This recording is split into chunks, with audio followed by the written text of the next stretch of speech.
Also we would have a essay, and it would probably the essay would be about like what they did, like if they missed school like on truancy, we'll have them do an essay or research on the effects of truancy and how it can affect your future, the the negatives of your future, and then we had another section called additional requirements, which made the disposition much more flexible to that person. What type of, what do you mean by community service? What kind of community service do you ask them to do? Um, can I use myself as the example? Uh-huh. Well, it was one time that as a youth court member I had got in trouble, and I think I defaced property or something written on a locker, and I would the youth court coordinator at the time was the school resource officer, was Officer Jones. So he would make me wipe down, sweep the halls, so I get a better understanding how it feels for the janitors to go through that every day of cleaning up with people written on the walls and stuff. So that would be community service, or participating in different events as community service.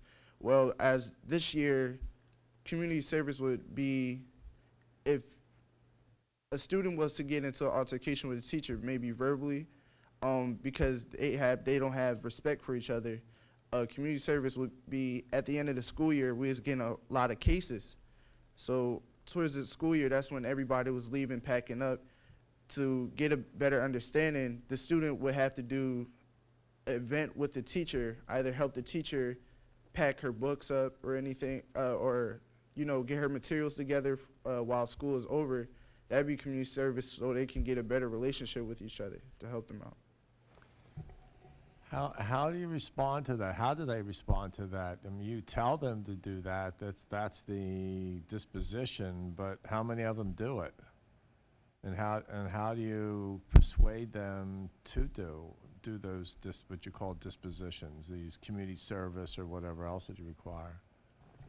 I'll answer one part of the Okay. question.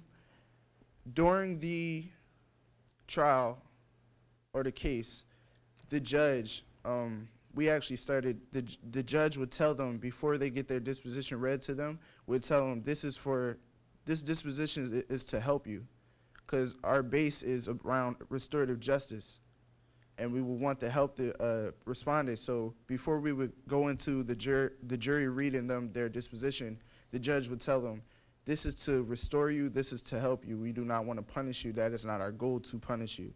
So that kind of helps, along with them getting a clear understanding of how they're going to process of completing their disposition.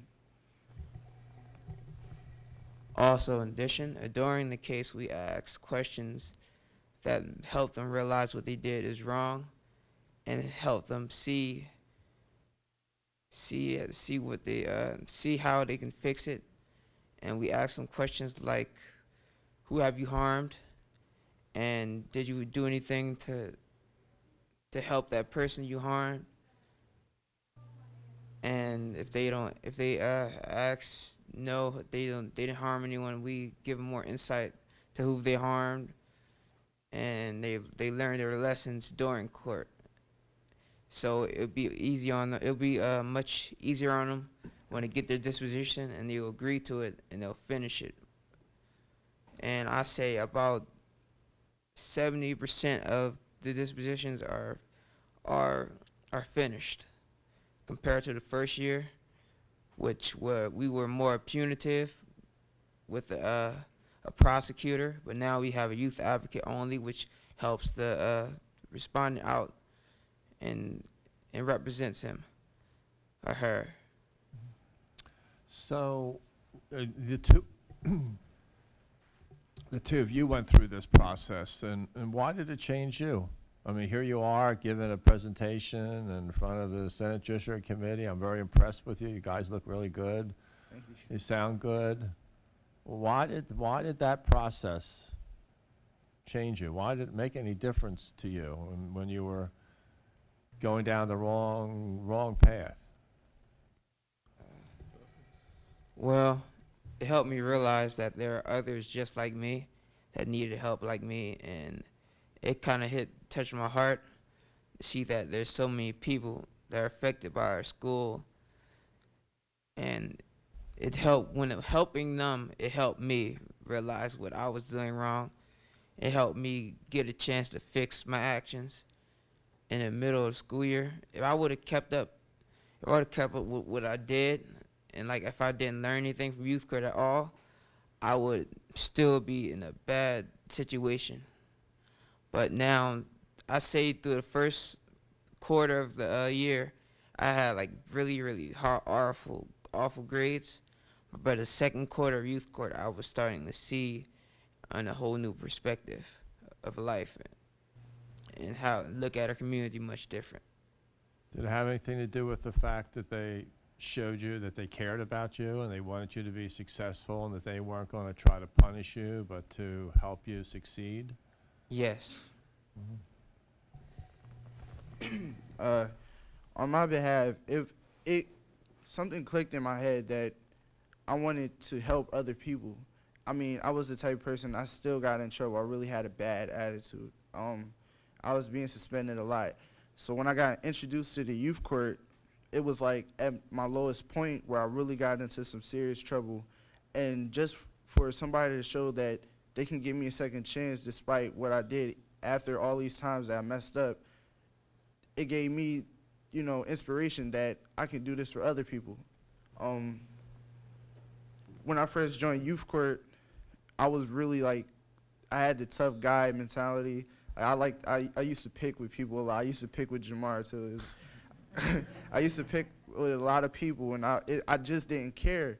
But you know, when it got to the point where I picked with a situation where you know I can't get out of, and somebody showed that you know you can do this, you can get out of this, you can overcome this. That made me want to stay in youth court because that was like so inspirational, and that really gave me hope that you know I can get out of Chester High without you know going down to the lowest point. So. Yeah. Well, we're very proud of you. I'm very proud of you. What you've done is a wonderful, wonderful thing. And we're looking forward to seeing you do great things and wonderful things. It's just the only thing would stop you is yourselves. All right, so thank you for being here today. Mr. Bowles, do you have anything additional to present to the committee? You know, not really. Just that I do want to reinforce that I thought the inter-branch report was extraordinary. Mm-hmm. Extraordinary. Okay. Thank All you. right, thank you so much. Thank you very much. Thank you for being here. Thank you. Thank you.